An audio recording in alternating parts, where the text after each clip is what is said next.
Getting close to wildlife without spending a small fortune on glass is usually a headache, but this updated telephoto zoom from Panasonic makes that reach feel surprisingly accessible.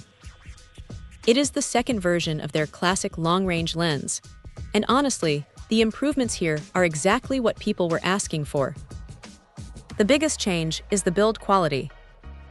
While the original felt a bit like a plastic toy, this one actually feels like it can handle a bit of abuse.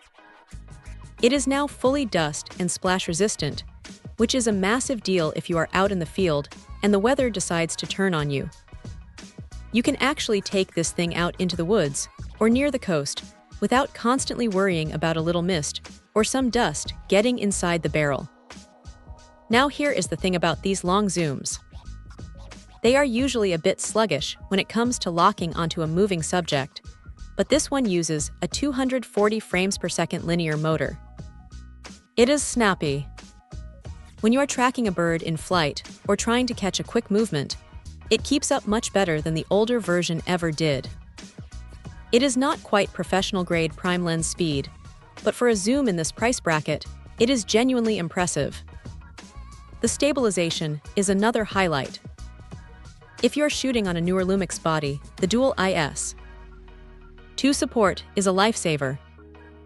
At 300mm, even the slightest hand tremor can ruin a shot, but the Power OIS does a great job of keeping things steady enough to get a sharp image without needing a tripod every single time.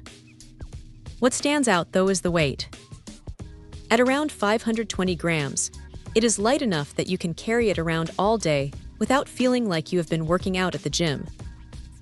It balances really well on most mirrorless bodies, so it does not feel front-heavy or awkward. Of course, it is not perfect. You are looking at a variable aperture of f4 to 5.6, which means it is not exactly a low-light monster.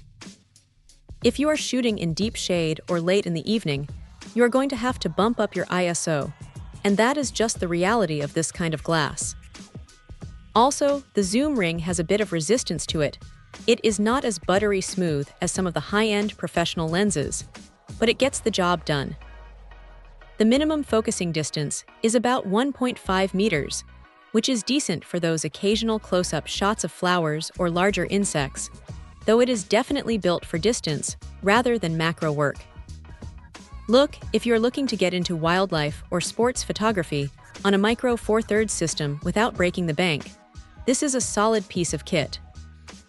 It is reliable, it is weather-sealed, and it gives you that massive reach that makes all the difference. It is not going to replace a $5,000 prime lens, but for the price, it is hard to find a reason to complain. It is a workhorse that just works, and sometimes that is exactly what you need in your bag. Check out the video description for updated price. And thank you for watching this video.